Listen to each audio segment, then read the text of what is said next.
October's greetings. I'm your host, Dr. Wolfula, and when I'm not using reverse psychology by shouting, "Evil dies tonight!" I'm here at the Wolfula reviewing movies. It's finally time for me to kick off October 2022 with my mega review of Halloween Kills, featuring the continuing bloody adventures of Michael Myers, directed by David Gordon Green with a script by Green, Danny McBride, and Scott Teems, a direct sequel to Halloween 2018. Let it burn! I'm just gonna get this out of the way right off the bat. Halloween Kills is a very flawed film. You could even argue it's one of the more flawed entries in the franchise. The 2018 Halloween was pretty divisive, but Kills managed to be even more divisive. For me, though, Halloween Kills has managed to become my favorite Halloween sequel despite its flaws, and I'm gonna try my best to explain why in this mega review. You may still disagree with my points, but hopefully you'll still at least understand my perspective before spitting in my face the next time you see me in public. The thing to understand with Halloween Kills is that this film and its 2018 predecessor were essentially conceived as one big movie from the start. Originally, 2018 and Kills were supposed to be shot back to back like fucking Peter Jackson's Lord of the Rings trilogy, and Kills would have come out in 2019 instead of its initial release date of 2020. And of course, the film got pushed back even further to 2021 for obvious reasons. Ultimately, the two Halloween films were not shot back to back though. Green and McBride decided to wait and see how their first film was received before committing to another sequel and use any feedback to help shape the story of Halloween Kills.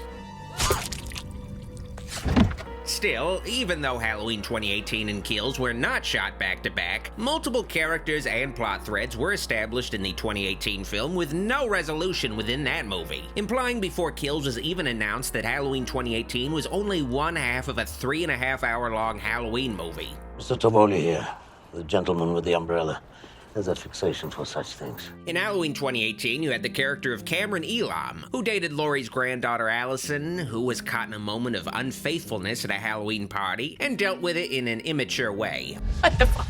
You gonna get that? Only to disappear from the rest of the film. He was also the son of Lonnie Elam from the original film, but this direct connection wasn't explored much in the 2018 film either. I know Lonnie. I went to high school with him. He used to sell me peyote.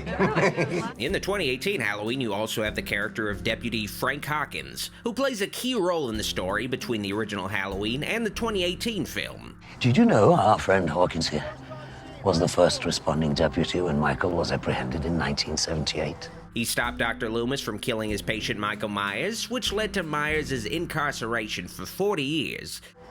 You stopped Loomis from killing Michael that night. This makes Hawkins a vital character in this new storyline, but the role he played in the backstory of the 2018 film is only briefly mentioned, and Hawkins seems to be shockingly killed off by Michael's new evil doctor, Sartain, before the deputy's arc could reach a satisfying conclusion. There are even some subtle character introductions placed within the 2018 film, characters like the doctor and nurse couple that Michael passes by during their departure from their home. Their appearance in the 2018 film is pretty prominent, but they don't appear again within this movie, which even led me to believe they were just supposed to be Julian's parents leaving him on Halloween night with his babysitter Vicky, which would explain why Michael targeted Julian's house to begin with, but no! Even the couple briefly shown in Halloween 2018 still had a story to tell. You're not gonna believe that they were in my pocket the whole time. Better understanding that Halloween 2018 is the first act of a story has made that film far more enjoyable for me, and I liked the movie a lot to begin with when it came out. It just didn't feel complete to me at the time. Happy Halloween, Michael.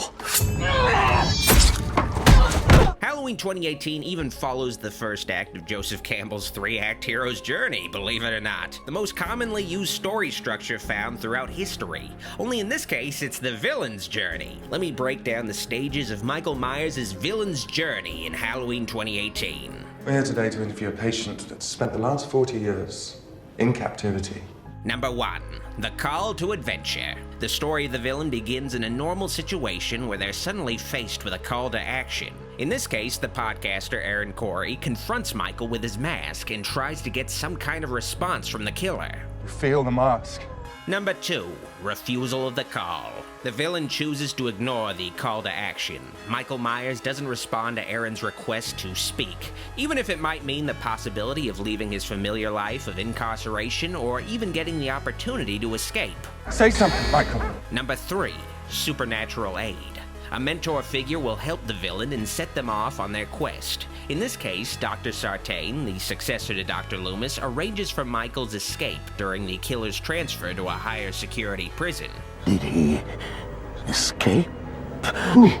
Number 4, the crossing of the first threshold. This is the stage in the villain's story where their adventure truly begins, and they leave their familiar life behind. Michael hunts down Aaron Corey and his partner Dana, murders them, reclaims his mask, and goes on a killing spree. Number 5, Belly of the Whale. It's at this point in the story where the villain starts to encounter danger or other setbacks, and the villain starts to change. Michael's killing spree culminates in his doctor orchestrating a confrontation between the Shape and Laurie Strode. Michael now takes action when he's called upon and undergoes a physical change as he fails to vanquish Laurie Strode once again, humbled but resolute in continuing his quest despite the odds set against him. The Strode women themselves loosely follow the hero's journey as a collective, and Halloween Kills, intentionally or not, actually tells its story with the second act of Joseph Campbell's hero's journey structure, but I'll get into that at the end. Now, I know I'm talking a lot about Halloween 2018 in this Halloween Kills video, but it's because Halloween Kills is ultimately the second act of a larger story, and fully realizing that now makes me appreciate the first film in this trilogy a bit more, and makes certain things that were frustrating about the 2018 film work for me now. I've also fully accepted the take on Michael Myers, not only as an older man, but also the idea that he spent 40 years incarcerated with no murders in between 1978 and 2018. It makes the different timelines of the Halloween franchise make sense as these ghost stories passed down for generations in Haddonfield. You look at the original Halloween, it's a perfect self-contained boogeyman legend that ends with the killer escaping mysteriously and becoming this larger-than-life presence. Was he a man or was he a supernatural force? You really can't say, but then there's a demand to know more about what happened to the Haddonfield boogeyman, so he's given more of a motivation.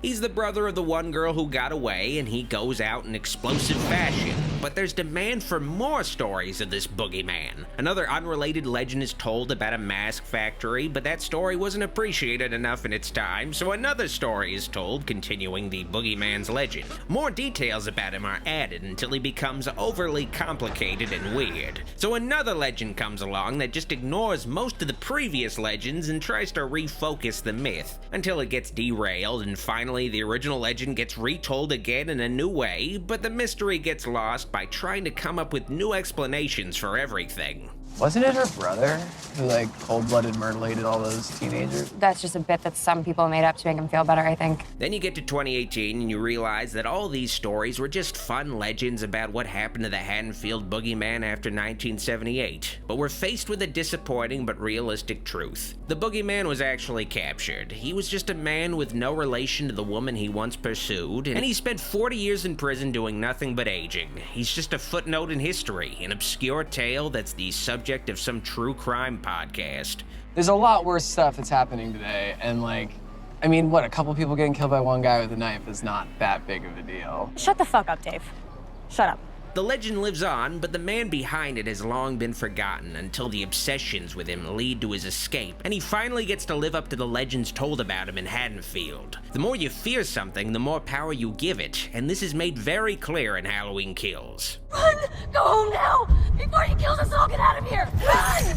Do not turn around! Keep going home! So yeah, Halloween Kills is the second part of this trilogy that recontextualizes the legend of Michael Myers. As a direct continuation of Halloween 2018, Halloween Kills, of course, is easy to compare to Halloween 2, a film that kills homages with certain narrative and thematic elements. And of course, both films take place in the same nights as their predecessors. But a key difference between Halloween Kills and Halloween 2 is that Halloween 2 was not initially planned like Kills was, so Halloween 2 feels a bit tacked on to the same night of the original movie. There's not a lot going on, there's not a lot of room for new stuff to happen, few characters carried over, and no threads were seeded in the original film to give strength to another story on the same night because, again, there was no plan for a Halloween 2 at all, and when it was greenlit, it was originally supposed to take place a year after the original film until the director, Rick Rosenthal, decided 2 should take place on the same night, so Carpenter had to solve that little narrative puzzle with a case of beer.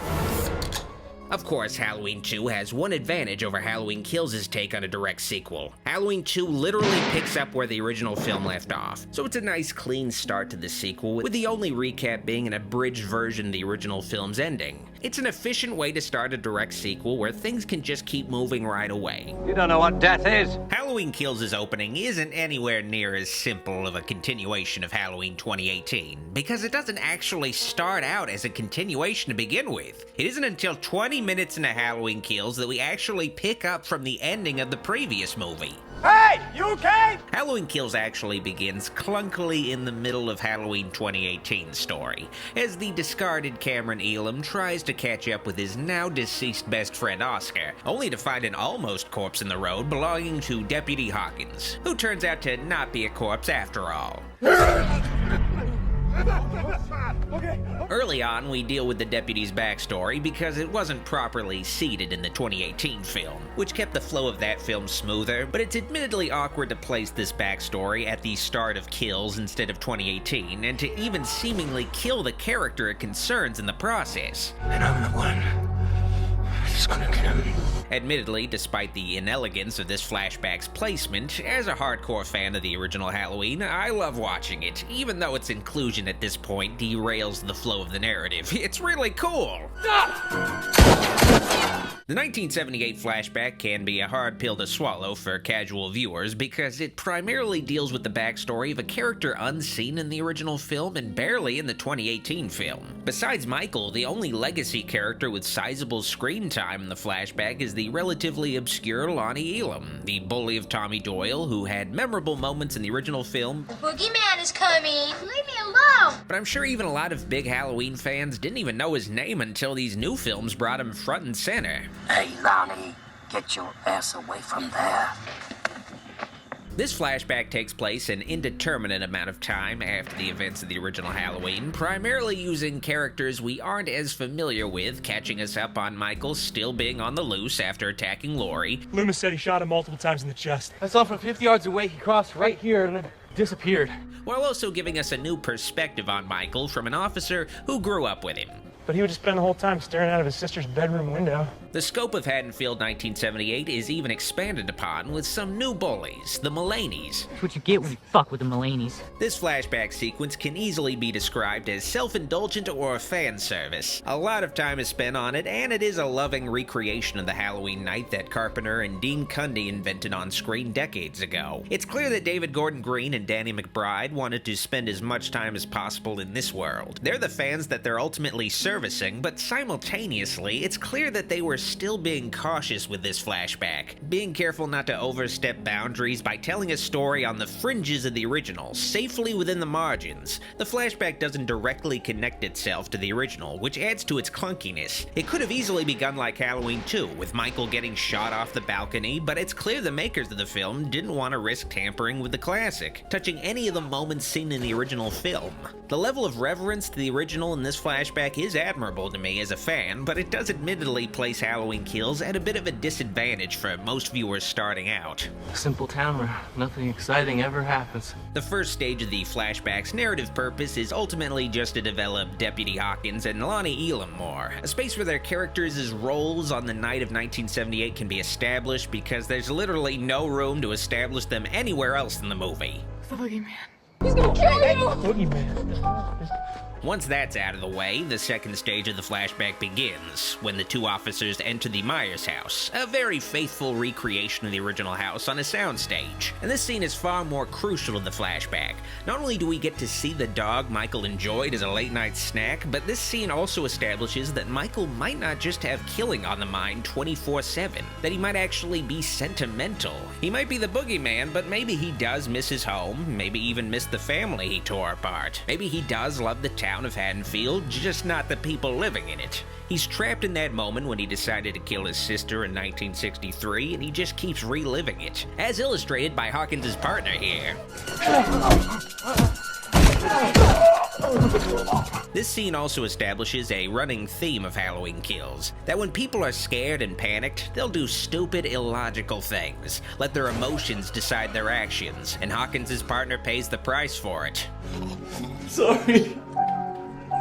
And yeah, we get the ultimate fan service with a Dr. Loomis cameo, the execution of which is a mixed bag. Through just makeup effects, they were able to turn the set maker Tom Jones Jr., no relation to the singer, into the spitting image of Donald Pleasance. I was afraid it would be CGI, but no, that's just a guy in makeup, which is cool to see in a time when we're bringing actors back to life as scary cartoon characters. At the same time though, the facial performance and the dub voiceover by a Donald Pleasance impersonator leaves a bit to be desired. Did Michael kill again? Still, Loomis's presence in this movie is an essential component. He's the original example of how far Michael Myers could push somebody. He's gone from here. The evil is gone. It's what the whole movie explores, so Kills really needed Loomis somewhere. It's just a shame it couldn't have been the real deal, but it gets the job done.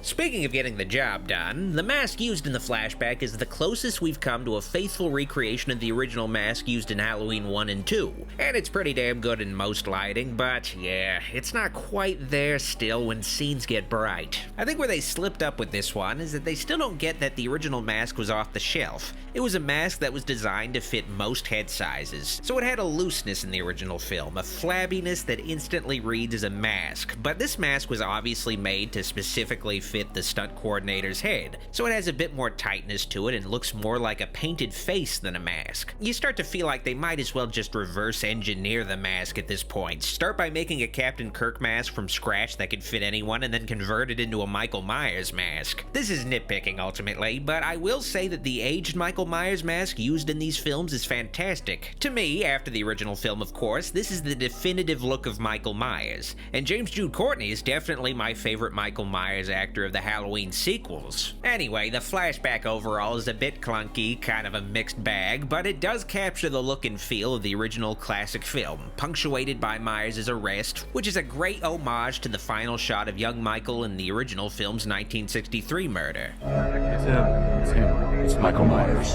I also really appreciate Kills' haunting intro sequence, a collage of rotting pumpkins that become set ablaze, symbolic of Haddonfield's decay following Myers' initial murders, and the citizens finally giving into their burning hatred and rage during the events of this film. Homicides at gas station? Stop it. We don't even know if he was on the bus. Tommy, you're so paranoid. The mixed bar sequence is some more unfortunate clunkiness introduced to Halloween Kills, though. Not only are we still not caught up with the ending of Halloween 2018, the scene has to perform the task of reintroducing 4 legacy Halloween characters into this new storyline, all of which had no presence in the 2018 film. You're friend with that crazy lady that almost got killed by Mike Myers? No shit. I heard about that. Tommy Doyle and Lindsay Wallace, the kids Laurie had to defend from the boogeyman in the original film, Lonnie Elam, who did get a reintroduction in the flashback earlier as a child, and Marion Chambers, the nurse Michael spooked when he escaped in the original film. Out of the 4 characters, only 2 of the actors playing them were the original performers, Nancy Stevens, who returned before in Halloween 2 and H2O, and Kyle Richards, who returns to the role of Lindsay after more than 40 years' absence, mostly because she's still friends with Jamie Lee Curtis, who sometimes appears with her on that dumb Real Housewives show. I'm not here for any other reason except your heart. The men of this quartet are played by franchise newcomers Robert Longstreet as Lonnie. She's here. We found her. Laurie's here. She's in recovery. And the much more familiar Anthony Michael Hall as Tommy. The only way we're gonna stop this is if we all come together on this. You're goddamn right. Lonnie and Tommy have the bigger roles in this film, so it makes sense to cast actors that can be relied upon. Still, you know, I think they could have at least gave Brian Andrews a cameo somewhere. Throw the guy a bone. I'll talk more about Lonnie and especially Tommy in this film later, though. Lonnie, put me up to this shit. Essentially, the scene at the bar is an annual reunion of Michael Myers survivors, and it's implied Laurie would usually be present. This is for you, Laurie. We meet 4 characters, and the scene has to awkwardly re-establish them with Tommy breaking down all of their roles in the original movie to a crowd of people that are essentially audience surrogates. Her babysitter, Andy Brackett, was executed that night. It would have probably been ideal to seed these characters in the previous movie, have Laurie pop in on their reunion briefly, and it kinda doesn't make sense in retrospect why Laurie wouldn't have come to these guys for some help in the last movie. They're the only people Laurie had credibility to before.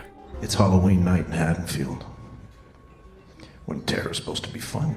It's an inelegant way to bring all of these characters back into the forefront, but ultimately it's more efficient to just get all of these introductions out of the way all at once. Honestly, to me, only Marion feels out of place in this reunion that should have just focused on the trio of childhood friends. Marion's role is really just an extended cameo, so she could have just been a nurse at the hospital and it would have given Laurie another character to talk to, somebody with a Loomis connection. Oh well, Halloween Kills is unfortunately front-loaded with a lot of pesky exposition delivered in a clunky, non-linear fashion before any actual continuation of the story happens. It's something I can make peace with, and I followed it very easily as a hardcore fan, but it's all admittedly very alienating to the average viewer of this film.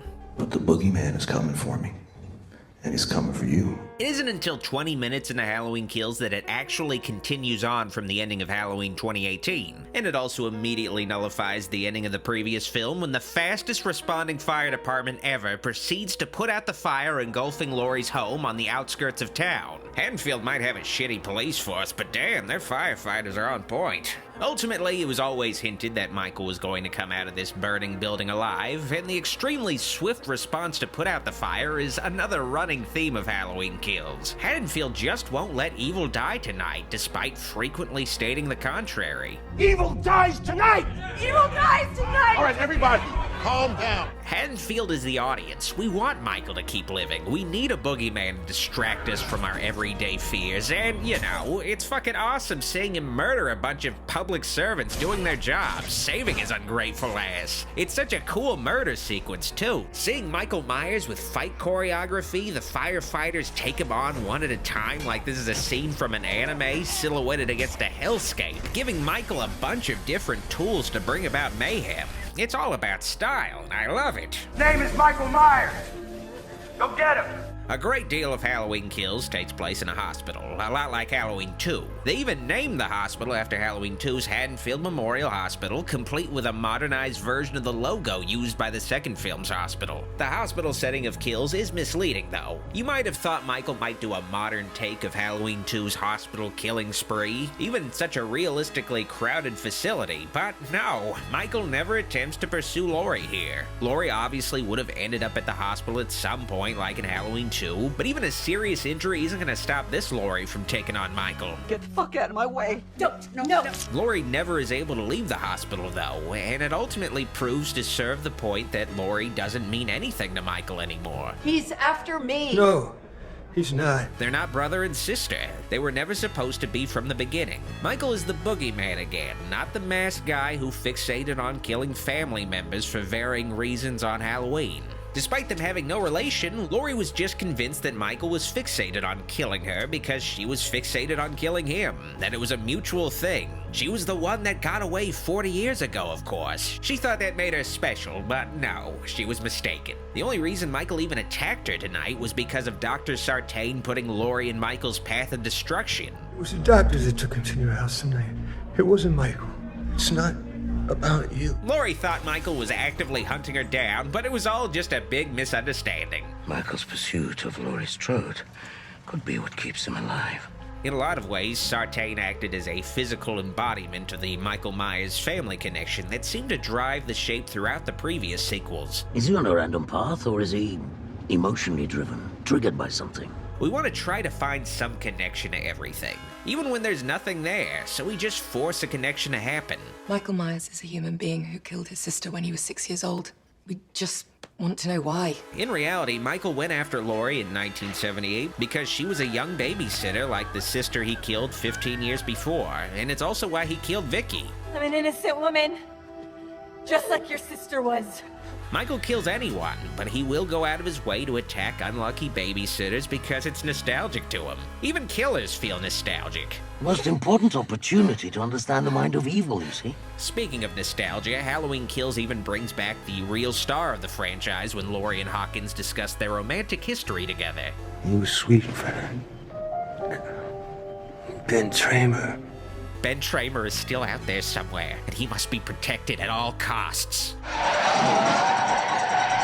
Michael's murders right before the story of kills actually kicks off seem like an anomaly on the surface. It's a scene with an older couple, Sandra and Phil, Laurie's neighbors. We saw Sandra before as the cemetery caretaker in Halloween 2018. Sandra playing with a drone feels a bit random at first, but it seems like it was originally intended to be a parody of Halloween Resurrection. We were supposed to see the POV footage the drone was recording that looked a lot like the shitty looking found footage in Resurrection, but the drone footage was cut out.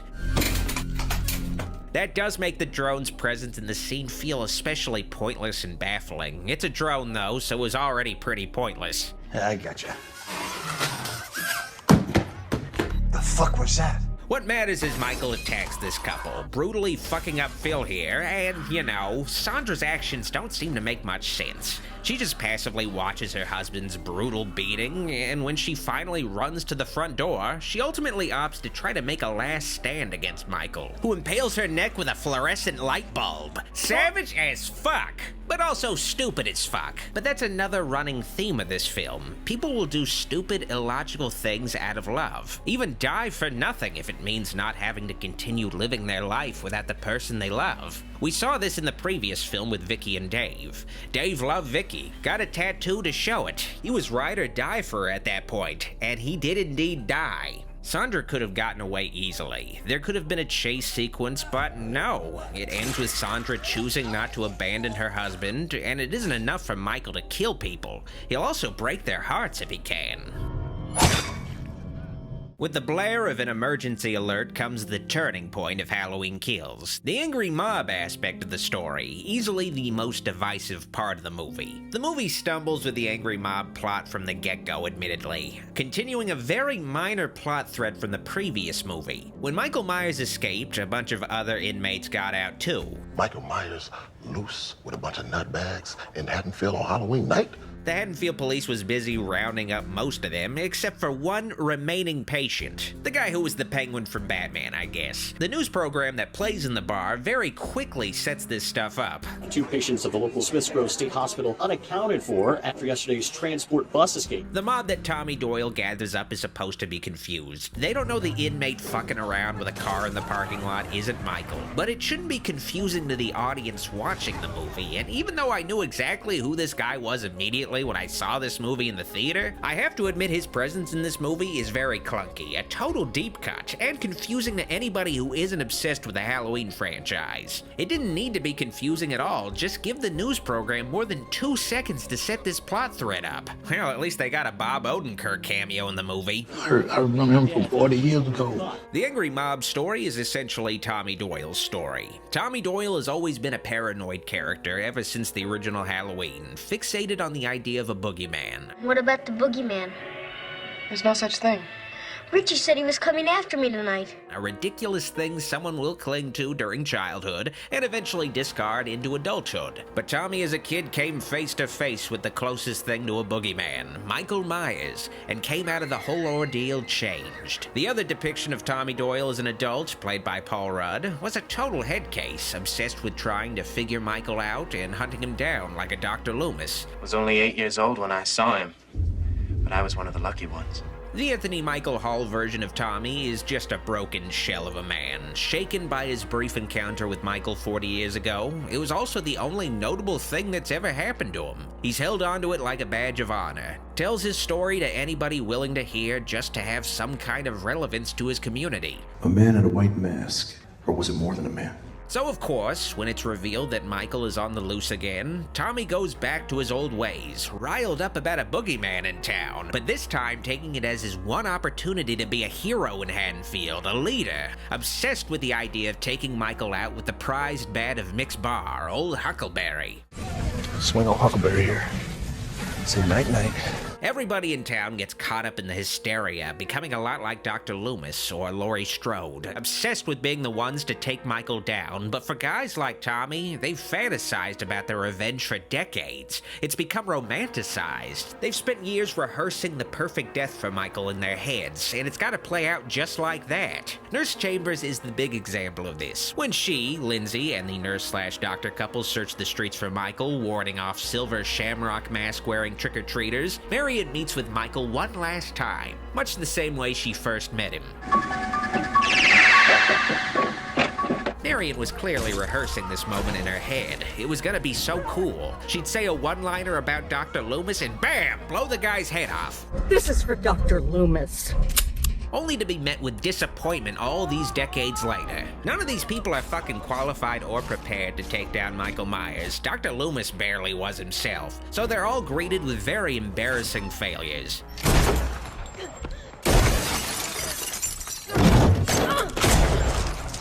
Ultimately, everybody in Haddonfield is blinded by revenge, driven by their emotions, be they fear, anger, or love, not thinking things out logically, and Michael is the opposite. He isn't driven by emotions at all. He gets made a fool of by Lindsay, but he doesn't put much energy into going after her. Why bother going to the extra trouble chasing one person when he could be out killing some other people? He's got other shit to do tonight. It's actually an interesting thing about Michael in this timeline. He's very consistent with the original film's depiction of the Shape. He's essentially a living, breathing, haunted house attraction on the move. He's like a scare actor at Halloween Horror Nights who actually will kill you, whenever he can. He'll present his murdered victims in artistic ways like they're fleshy Halloween decorations. Either to frighten victims or just to create a spooky atmosphere. Michael Myers ultimately just wants to spook people on a Halloween night, and you just happen to get the maximum level of fear by killing somebody. Sorry. Oh, God, Marion. Here's the thing though, in this timeline, Michael Myers doesn't bother chasing after people if he can help it. A lot of people question how could Michael Myers keep up chasing somebody just by walking, but if you only count the original film and these new movies, he'll only chase somebody if he can do it only by walking, like when Laurie's leg was injured in the original, or when he has to chase somebody, like later on in Kills. The best Carpenter track in Halloween 2018 is The Shape Hunts Allison, but Michael doesn't actually bother chasing her at all, which is why it's also a short piece of music. Michael Myers is all about sneaking up on people and jumping at them or going after victims who are cornered, but he has no interest in chasing somebody running away out in the open or hiding. He just moves on to another victim to sneak up on from the shadows. Lucky to be alive.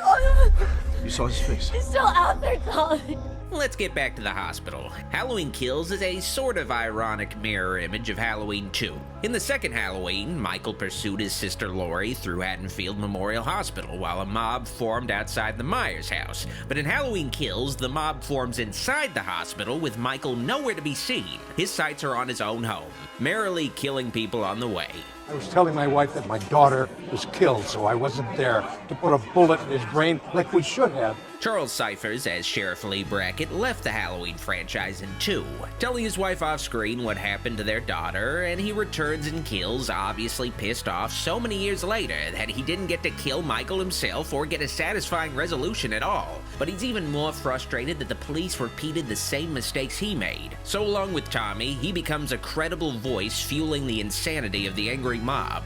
He killed my daughter 40 years ago! Which is brought together with a much-memed chant, "Evil dies tonight!" It's essentially the melodramatic campiness of Dr. Loomis in the form of an angry mob. The evil is gone. Loomis is a fan-favorite character, and we love Donald Pleasence's performance as Loomis, but the character was always a bit of a fucking lunatic who always raved about evil. We are talking about evil on 2 legs. Ineffectual and irresponsible as a psychiatrist because his patient got into his head. Somebody rational could no longer think that way when presented with somebody who they couldn't understand, and the things you don't understand frighten you the most and take you to dark places you shouldn't go. What makes Loomis a fun character is how dedicated he is to killing off Michael and how over the top he is. I shot him 6 times. This guy is mad. He's not human. You just have an angry mob taking that form. Michael Myers will be executed tonight, and it will not go without witness! So you have a mix of old-timers in town who have become Loomisified after decades of bitter regrets over a lack of closure, riling up crowds of angry, confused people frustrated with how the police are handling the situation, willing to direct their rage toward anything. All Tommy needs to do is yell a chant to unite them all to his cause, like he's a sleazy politician running on a campaign of evil dying tonight. Evil dies tonight! Evil dies tonight! It's stupid. It's supposed to be stupid. Angry mobs are a stupid thing. A side effect of Michael's rampages is that it turns people paranoid, convinced that vigilante justice is the way to go. But you only end up with innocent Ben Tramers or Ted Hollisters dying in the crossfire. Shit, Earl. It's Ted Hollister. Or in this case, Mr. Tavalli here. It's why Sheriff Brackett didn't want to tell the public Michael Myers was on the loose in the original movie. Doctor, do you know what Haddonfield is? Families, children, all lined up in rows up and down these streets. You're telling me they're lined up for a slaughterhouse? People generally live boring, mundane lives, and this is doubly true for a town like Haddonfield. 3 teenagers have been found murdered in a house in the northwest section of Haddonfield. That's right down the street. That reporter's right outside Mr. Stewbottom's house. It's right next to our house. So when something actually interesting happens, like an escaped killer on the loose, everybody wants to get involved in the excitement, no matter how dumb and violent. It's how these things play out in the real world, frustrating as it is. And it's just great that this pointless chaos is happening over Michael Myers and he doesn't even fucking know about it. He's able to passively turn people violent like him, but giving into madness is how Michael Myers wins. It's not him. Not him, Tommy. Now he's turning us into monsters. While all of this nonsense is going on, ironically for most of the movie, nobody thinks to scope out the old Myers place because nobody was taking the time to actually think. You know, we complain about people in horror movies being stupid, but I think the thing we need to face is the fact that most people in the real world are extremely stupid. Why shouldn't that be the case in a horror movie? The Myers house has become very different in the years since, falling into the hands of Big John and Little John, played by Stewart from Mad TV. A middle-aged couple of really good friends who have sex with each other. The best kind of friendship. I thought we were gonna watch a movie. Fuck that. It's Halloween. It makes sense for these fellas to be living in the Myers house. It's this kitschy murder house that's a total conversation starter, and anybody who tries to bug these two would be stupid enough to also be superstitious. Get out of my yard, you pervert! And come on, this isn't even the first gay couple we've seen in a Halloween movie anyway. I mean, listen to their theme music. There's no way these two weren't fucking. Rescue cats. Find dogs. That's a job. And we love it. Of course, Big John and Little John also act as a subtle nod to the creators of these new Halloween movies, Danny McBride and David Gordon Green. The waggle dance is how bees communicate. What is in that honey? A couple of good friends who have moved into the Myers house, aka the Halloween franchise itself. Someone's in our house, and it's not a child. Yeah, these guys are self-inserts, but they die regardless, and Little John continues the theme of choosing to die instead of living his life without the one he loves. You come home. It seems to mean that if Danny McBride ever died, David Gordon Green would never be able to live knowing he won't be able to direct Your Highness too. The murder of the Johns is ultimately to set up the finale of the film, where Allison seeks revenge for her father's murder, joined by Lonnie and his son Cameron. I'm not gonna pretend this didn't happen. I love Dad, and somebody loves whoever is laying under those sheets right now. I like the fact that Ray's death actually meant something in this film. He was killed in the 2018 film pretty casually without any real reaction to it. So it's great that time was spent having Karen and Allison react to his death. He'll always be with us, even if we can't see him. But it was also good to know more of Lonnie's connection with Allison's father, Ray. Yeah, I knew Ray. He used to sell me peyote. I know Lonnie. I went to high school with him. He used to sell me peyote. That they were very much alike. It's extremely touching. We used to all dare each other to sneak into the old Myers house. Lonnie was the only one brave enough to do it. Lonnie was always full of bullshit, though. He was only a bully because he got bullied. He wasn't afraid of no boogeyman, but he secretly was. I lied. I never made it inside. So he stubbornly has to prove to himself that he isn't afraid to go into the Myers house. The key is we stick together. Now I'm going in alone. Even if it means he won't come out. Cameron, let's go. Allison and Cameron entering the Myers house is the final turning point for Halloween Kills, specifically for Cameron, who has to process both not having a dad anymore and also being stabbed to death. That makes the grieving process so much more difficult. Cameron's brutal murder really drives home the film's theme of people willing to die for the ones they love. Allison and Cameron may or may not have had a romantic future, but she did love him. Let me get me, motherfucker! And Michael takes full advantage of this, making Cameron suffer, giving Allison the brief hope that Michael would try to kill her first instead, only to be disappointed. Unfortunately for Michael Myers, he has to deal with the only thing scarier than him, a Karen! Instead of just trying to kill Michael right here, though, Karen takes his mask, knowing full well that Michael will go after her right away because that mask covers his bald spot. Karen's downfall as a character is that she can't bring herself to kill anybody. She could have killed Michael before, but only Grace. She'll defend her family, but there's a line she just isn't able to cross, like Batman. But she hopes all of the other yokels in town will do it for her. Gotcha. This seemed like a moment Michael couldn't conceivably get out of. I thought that while I was watching this movie in the theater. But these people don't know what they're doing. One of the women in the mob is holding an iron, for God's sake. They didn't bring any currently employed police officers along because they wanted to show how effective simple citizens could be when they work together, like they've been doing the whole movie. It's Halloween. Everyone's entitled to one good scare. They don't want this to be easy for themselves and just end this shit. They're desperate for a fight. They don't want to kill some old man in a jumpsuit. They want to say they fought the boogeyman, made him suffer. And the moment they let Michael put on his mask, their fates were sealed, and he gives them a fight with the boogeyman. Michael can take almost any abuse. Stabbings, beatings, shots in the chest. He just needs to bide his time, make the fight look convincing. Take all the hits they give him, but prevent kill shots. Waste the bullets of the dipshit carrying a gun. Michael knows that most of these people don't have it in them to be the ones to kill him. Brackets call dibs on that privilege. They just all want to feel like they played their part in this great achievement. The boogeyman has to come to a fittingly poetic end at the hands of a classic Halloween character. Except he doesn't. Michael waits until the last second to kill the one guy who was actually going to kill him. And everybody's too surprised to actually do anything about it. Michael kills all these dumb motherfuckers one at a time. They've built him up in their heads as this immortal killer, so they're too afraid to swarm him. Michael Myers lives up to all the legends about him because he was allowed to. They want him to live up to his myth. The only way to stop the boogeyman for good is to forget he exists, kill his legend, but the memory cuts too deep for some, like a bloody wound. Looks like evil isn't dying tonight. It's almost as if that chant was supposed to be ironic. Imagine that. Savage as fuck!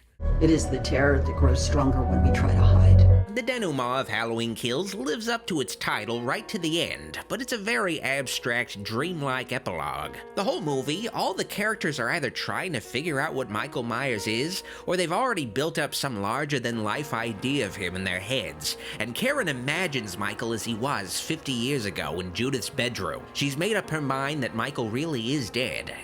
You can't close your eyes and pretend he isn't there. And goes up there to try to finally see things from the killer's perspective. Reflect on everything that's happened since Michael first stabbed his sister, only to have it recreated firsthand once again. Michael Myers wins, and he's left only with his own reflection in the end. Maybe he wasn't looking out. Maybe he was looking in. The theatrical version, the ending, leaves a lot of questions unanswered, but the extended version does at least set up the third film. Michael using a smartphone for the first time to answer a call from Lori. I'm coming for you, Michael. Who gets ready to kick some ass? Still, how did Michael sneak up into the Myers house? What's the timeline of these events in the closing montage? Where is Allison during all of this? He'll always be here, Wonnie, even when we can't see him. It's all very vague, but what matters is that Michael Myers won. There's never been a Halloween movie where Michael could be considered as victorious in the end, except maybe the producer's cut of Halloween 6. He either gets beaten in some way before escaping, or seems to get destroyed definitively.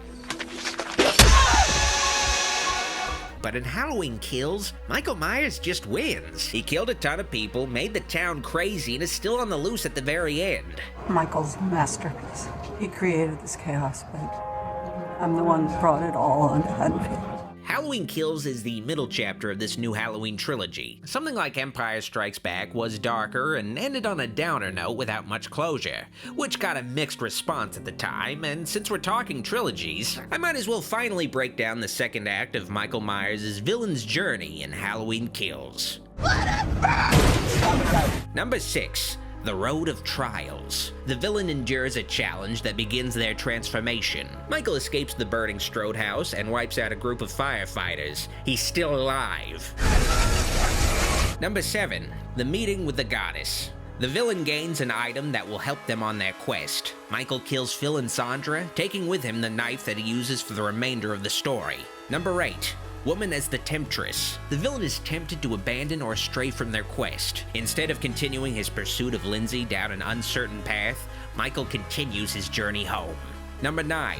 Atonement with the Abyss. The villain must confront that which holds ultimate power in their story. While trying to take back his home, Michael loses his mask and is faced with the angry mob pursuing him. Accepting that he may die, Michael reclaims his identity and faces destiny.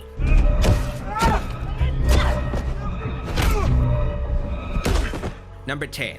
Apotheosis. The villain survives their trials and becomes better for it, reaching a glorified level of being. Michael rises back up from seeming death and effortlessly slaughters the angry mob. Nothing can stop him at this point. Number 11. The Ultimate Boon. The villain has achieved what they quested for. Michael took back his identity, reignited his legend, and reclaimed his home. He is finally at peace after this long, bloody Halloween night, and is once more Haddonfield's resident boogeyman, something to be feared in this town for generations. You can't defeat it with brute force. If we only knew then what we know now. Whether or not Halloween Ends continues Michael through the third act of the villain's journey is up in the air, but even if Halloween Ends is an underwhelming conclusion to this storyline, I like Halloween Kills' ending by itself for just how bleak it is, how it leaves so much hanging. Maybe Michael isn't human, maybe he is the boogeyman, or even scarier, maybe he is just a human killer that can survive almost anything. But what really counts with Halloween Kills' ending is that it takes everything back to square one. Michael Myers is still out there, and he could be anywhere. You have no idea what he is or what truly motivates him. Halloween Kills has some serious structural problems, some questionable execution in reintroducing minor characters to this story that takes place on the same night. It's not seamless in its approach as the second half of a 3.5-hour-long movie about a Halloween night in 2018 that also connects to a Halloween night in 1978. Past the clunkiness though, as a Halloween fan, I fucking love Halloween Kills. It's a movie that looks cool, it's got some suitably awesome kills, and a great October atmosphere. The score by John Carpenter, his son and godson, is fantastic, one of his best. It pays tribute to the past while simultaneously moving things forward, exploring the underlying themes of the franchise. It feels like a labor of love by hardcore fans of the Halloween franchise that had a lot of fun making it too. It's become my favorite Halloween sequel because ultimately, despite narrative issues, it's the sequel I feel fully understands how to handle Michael Myers, who he is and what he definitely isn't, maintaining the ambiguity while still exploring what he is, and ultimately keeping him as this scary, brutal killer who just does what he does because he can. And he's still damn entertaining doing it. I just don't get fucking tired of Michael Myers as long as there's an understanding that you can't really understand him at all, because it makes it so much more fun to try to understand him anyway. I give Halloween Kills a Big John out of Little John. Halloween Ends will come out soon as of the making of this video, and I'm looking forward to it. I'll probably enjoy Halloween Ends on a certain level, but I'm hoping to really like it, knowing that one way or another, a lot of people will probably hate it. I guess we'll all see how it turns out in the end. Halloween End, that is. Evil dies tonight! Not. You ever hear of Michael fucking Myers?